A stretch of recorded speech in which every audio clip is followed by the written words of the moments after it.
Hello friends. स्वागत है आपका हमारे यूट्यूब चैनल आर के हिंदी कहानियों में।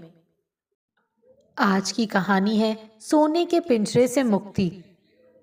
भारतीय लोक सेवा आयोग की परीक्षा का परिणाम आ गया था। चुने हुए कुल 790 उम्मीदवारों में इंदु का स्थान 140वां था। ये कहना सर्वथा अनुचित नहीं था कि उसकी स्वयं की लगन, परिश्रम तथा संघर्ष ने उसे आज का ये दिन दिखाया था। घर में तो उत्सव जैसा माहौल था। बधाई देने के लिए मिलने वाले लोगों का सिलसिला लगा हुआ था। उसका 7 सालों का लंबा मानसिक कारावास लगभग आज समाप्त हुआ था। आखिर उसका गुनाह क्या था? कुछ भी तो नहीं। बिना किसी गलती के दंड भोगा था उसने। उसकी व्यथा कथा की शुरुआत तो उसी दिन हो गई जिस दिन वो विवाह बंधन में बंधी थी। इंदु के पिता एक सरकारी संस्थान में कार्यरत थे और माँ एक पढ़ी लिखी गृहिणी थी। उसकी एक छोटी बहन भी थी। दोनों बहनें पटना के एक कॉन्वेंट स्कूल में पढ़ती थी। इंदु तो शुरू से ही एक विशिष्ट विद्यार्थी थी और माँ बाप उसे पढ़ने के लिए हमेशा प्रोत्साहित करते रहते थे। 10वीं और 12वीं दोनों बोर्ड परीक्षाओं में इंदु मेरिट लिस्ट में आई थी। इसके बाद उसे दिल्ली विश्वविद्यालय के एक प्रख्यात कॉलेज में दाखिला भी मिल गया था। इधर इंदु अपनी पढ़ाई में व्यस्त थी, उधर उसके घर में एक अनहोनी हो गई। उसके चाचा जी की 20 साल की बेटी घर छोड़कर एक पेंटर के साथ भाग गई। उसने अपना भविष्य तो खराब किया ही, इंदु के जीवन को भी स्याह कर गई। सभी रिश्तेदारों के दबाव में आकर उसके पिता इंदु के लिए रिश्ते तलाशने लगे। सबको समझाने की सारी कोशिशें व्यर्थ चली गईं इंदु की। गलती किसी और की और सजा किसी और को। कितना रोई थी छोटी के गले लगकर इंदु जिस दिन उसकी शादी तय हुई थी। उसके चाचा तो एक पंडे को बुला लाए जिसने अनाप शनाप गणना करके शादी को आवश्यक बता दिया। चाचा ने अपना दोष छुपाने के लिए उसके घर में जबरन यज्ञ हवन करा डाला। एक असाध्य वास्तु के अनुसार सोफे इधर से उधर कर पंडा दान दक्षिणा बटोरकर तो चलता बना। आनंद आईआईटी से इंजीनियरिंग करके एक प्रख्यात कंपनी में काफी ऊंचे पद पर था। उसका परिवार भी उसके समुदाय में काफी समृद्ध और प्रतिष्ठित माना जाता था। उस पर भी उन लोगों की तरफ से 1 रुपए की मांग भी नहीं रखी गई थी। देखने में तो आनंद साधारण था, परंतु वैसे भी हमारे समाज में लड़के की सूरत से ज्यादा उसका बैंक बैलेंस और परिवार देखा जाता है। हाँ, बात अगर लड़की की हो तो नाक का जरा मोटा होना ही शादी टूटने का कारण बन जाता है। आनंद को उसके आगे पढ़ने से कोई एतराज नहीं था। वैसे भी शादी के बाद उन दोनों को दिल्ली में रहना था। उनकी सिर्फ एक ही शर्त थी कि इंदु नौकरी कभी नहीं करेगी। आनंद और उसके परिवार को एक घरेलू लड़की चाहिए थी। शादी तय होने से लेकर शादी होने तक इंदु के तो आंसू नहीं थमे। अपनी विदाई में वो इतना रोई कि बारात में मौजूद अजनबी लोगों की भी आंखें भर आईं। सबको लग रहा था कि माता पिता से जुदाई का दुख उसे दर्द दे रहा है, परंतु सिर्फ इंदु जानती थी कि वो रो रही थी अपने सपनों, अपनी उम्मीदों और अपने लक्ष्य की मृत्यु पर। विवाह करके इंदु भौतिक सुख सुविधाओं से भरे हुए ससुराल में तो आ गई थी। संसार की नजरों में उसके जैसा सुखी कोई नहीं था। उसने दोबारा कॉलेज जाना भी शुरू कर दिया, परंतु तब की इंदु और अब की इंदु में एक बहुत बड़ा अंतर आ गया था और वो अंतर था लक्ष्य का। लक्ष्य विहीन शिक्षा का कोई औचित्य नहीं होता। लक्ष्य कुछ भी हो सकता है, परंतु उसका होना तो आवश्यक है। उसका वैवाहिक जीवन बाह्य रूप में तो सुखद ही लगता था, परंतु शयन कक्ष के अंदर अगर कुछ था तो वो था बलात्कार, अतृप्ति और अपमान। हर रात आनंद स्वयं से लड़ते हुए उसके साथ जो कुछ करने की कोशिश करता उसमें कभी कभी ही सफल हो पाता, परंतु हर रात इसकी प्रताड़ना से इंदु को गुजरना पड़ता था। कभी कभी तो कुछ ना कर पाने का क्षोभ वो इंदु पर हाथ उठाकर निकालता था। इंदु की इच्छाओं, उसके सुख, उसकी मर्जी से आनंद ने कभी कोई मतलब नहीं रखा। साल में कई कई महीने आनंद घर से बाहर रहता। इंदु के पूछने पर उसे झिड़क देता। इस बारे में इंदु ने पहले अपनी सास और बाद में अपनी माँ से भी बात की, परंतु दोनों ने ही आनंद का पक्ष लिया। उनका कहना था आनंद काम से ही तो बाहर जाता है, फिर इसमें क्या परेशानी। दोनों की सलाह थी कि अब दोनों को अपना परिवार आगे बढ़ाने के बारे में सोचना चाहिए। एक शिशु माता पिता की बीच की कड़ी को और मजबूत करता है। बच्चे के बाद आनंद का बाहर जाना भी कम हो जाएगा। पर कैसे बताती इंदु उन्हें कि एक बच्चे के जन्म के लिए पति पत्नी के बीच सेक्स होना भी जरूरी होता है। परंतु आनंद और इंदु के बीच जो होता था वो सेक्स तो कदापि नहीं था। पूरी रात उसके शयन कक्ष का एसी चलता, परंतु अपमान, क्षोभ और अतृप्ति की आग को तो वो कभी ठंडा नहीं कर पाता था। मुख पर मर्यादा के ताले को लगाकर जीवन के 3 साल निकाल दिए थे इंदु ने। कुछ भी नहीं बदला था सिवाय इसके कि उसकी पढ़ाई पूरी हो गई थी। और फिर वो दिन आया जब आनंद का एक सच उसके सामने आया। उन दोनों की शादी की चौथी वर्षगांठ थी। आनंद ऑफिस के काम से पुणे गया था। इंदु की एक कॉलेज मित्र ने उसके साथ शॉपिंग का प्लान बनाया। इंदु ने भी सोचा कि वो आनंद के लिए कुछ खरीद लेगी। सहेली के घर जाते समय इंदु की नजर एक बड़े अपार्टमेंट के बाहर फोन पर बात करते हुए एक आदमी पर पड़ी। वो चौंक गई क्योंकि वो आदमी और कोई नहीं बल्कि आनंद था। आनंद वहां क्या कर रहा था ये इंदु समझ नहीं पा रही थी। गाड़ी भी लाल बत्ती पर रुकी हुई थी। इंदु ने ड्राइवर को गाड़ी आगे लगाने का निर्देश दिया और स्वयं आनंद के पीछे भागी। आनंद तो तब तक बिल्डिंग के अंदर जा चुका था। अपने आप को संयत करके इंदु आगे बढ़ी। आनंद का नाम बताने पर वॉचमैन ने उसके फ्लैट का नंबर इंदु को बता दिया। अभी इंदु कॉरिडोर में ही पहुंची थी कि उसने आनंद को किसी लड़के के साथ खड़ा पाया। इंदु ने सोचा शायद आनंद का कोई मित्र होगा, परंतु अगले ही पल जो कुछ हुआ वो उसकी कल्पना से परे था। आनंद और वो लड़का अचानक से एक दूसरे को बेतहाशा वहीं पर चूमने लगे। शायद उन्हें वहां उस समय किसी के होने की उम्मीद नहीं थी। इंदु के मानस पटल पर उसके अपने शयन कक्ष की तस्वीर आ गई। आनंद की बेचैनी, उसकी कमजोरी, उसका साल में कई कई महीने बाहर रहने का कारण अब उसकी समझ में आ गया था। अपने आप को संभाल नहीं पाई थी इंदु, लड़खड़ा कर गिर पड़ी। इंदु जब होश में आई अपने आप को एक अपरिचित कमरे में पाया। अभी वो अपने आप को संभाल रही थी कि सामने से वो लड़का आता दिखाई दिया। अब कैसी तबीयत है आपकी? ठीक हूँ, बस सिर थोड़ा सा भारी है। मेरे पति कहाँ हैं?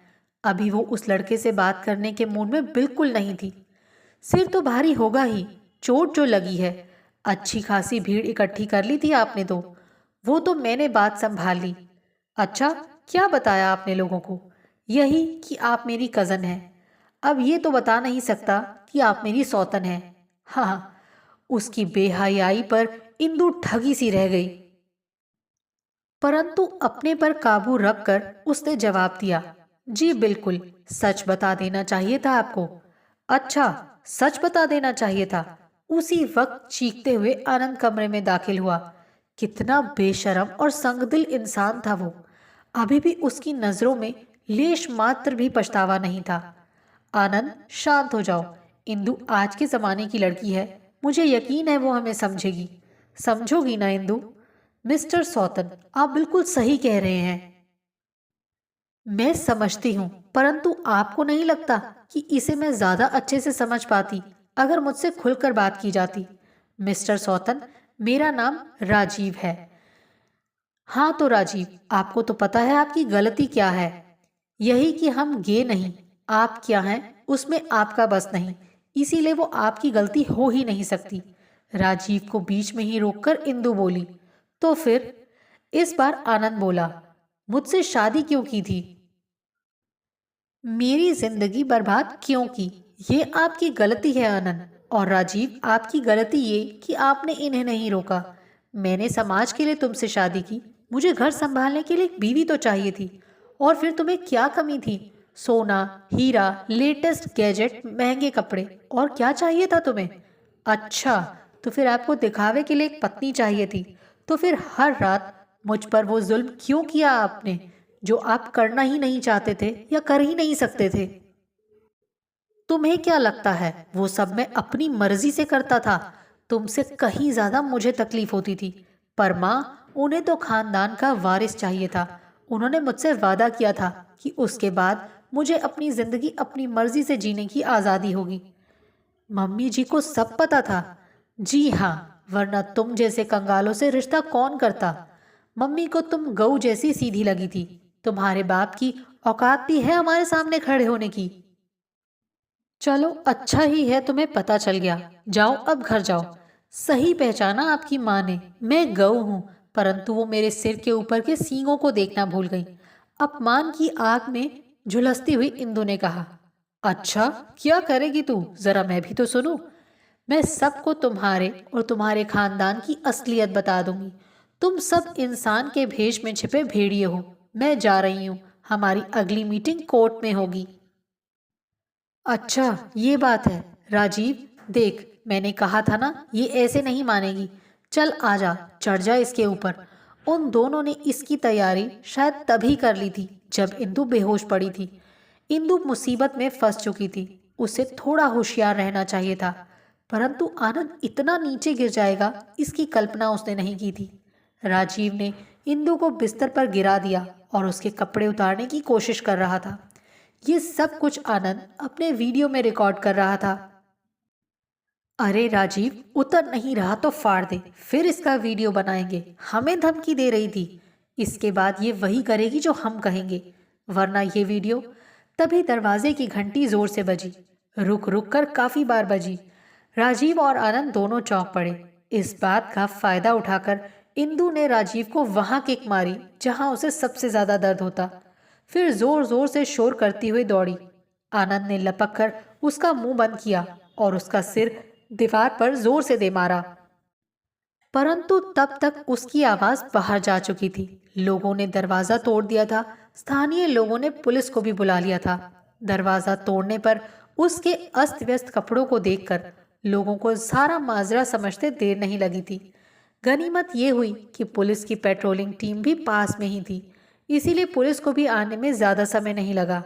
अस्पताल में इंदु से मिलने उसके कॉलेज के कई मित्र आए थे। उन्होंने ही उसके मम्मी पापा को भी फोन किया था। मम्मी पापा शाम तक आ गए थे। पापा बार बार स्वयं को दोष दे रहे थे। इंदु की यंत्रणाओं का दौर यही खत्म नहीं हुआ था जब उसने आनंद को तलाक देने का निर्णय लिया। मम्मी पापा के अलावा सभी रिश्तेदारों ने उसका जमकर विरोध किया। उनका तर्क था कि इसके बाद खानदान की बाकी लड़कियों का क्या होगा, छोटी का क्या होगा, कौन करेगा उससे शादी। आनंद के परिवार वाले बड़े लोग हैं, वो तो साफ निकल जाएंगे। भुगतना तो इंदु को ही और उसके परिवार को पड़ेगा। परंतु इस बार इंदु के साथ उसकी ढाल बनकर उसके पापा खड़े थे। आनंद की मां ने भी कई चक्कर काटे। उनका कहना था कि आनंद निर्दोष था, सारा दोष तो राजीव का था। परंतु जब इंदु इतने पर भी नहीं मानी, तब शुरू हुआ उसके चरित्र पर दाग लगाने का दौर। उसकी ससुराल वालों ने ये कहना शुरू किया कि उसका और राजीव का अनैतिक संबंध था, जिसका पता आनंद को चल गया था। इंदु और उसके परिवार वालों का घर से निकलना मुश्किल हो गया था, परंतु इंदु नहीं हारी, लड़ती रही और आखिरकार कोर्ट ने उसके हक में फैसला सुना दिया। उसे तलाक मिल गया। तलाक के बाद जीवन सरल होने के बजाय और ज्यादा कठिन हो गया था। उसे हर दिन पुरुषों की लोलुप नजरों, महिलाओं की शक्की नजरों और रिश्तेदारों की तिरछी निगाहों का सामना करना पड़ता था। अपनी मां की सलाह पर इंदु ने प्रतियोगी परीक्षाओं में बैठने का निर्णय लिया। उसने अपने आप को एक कमरे में सीमित कर लिया और लग गई परीक्षा की तैयारी में। लोगों की छींटाकशी उस तक पहुंच नहीं पाती थी। थोड़ी बहुत छींटाकशी उस तक पहुंचती भी थी तो इंदु उन्हें हंसकर टाल देती। बहुत अधिक कष्ट झेल लेने पर इंसान को पीड़ा का एहसास भी कम हो जाता है। वही इंदु के साथ भी हो रहा था। 2 सालों के अथक परिश्रम के बाद अपने दूसरे ही प्रयास में इंदु का चयन हो गया था।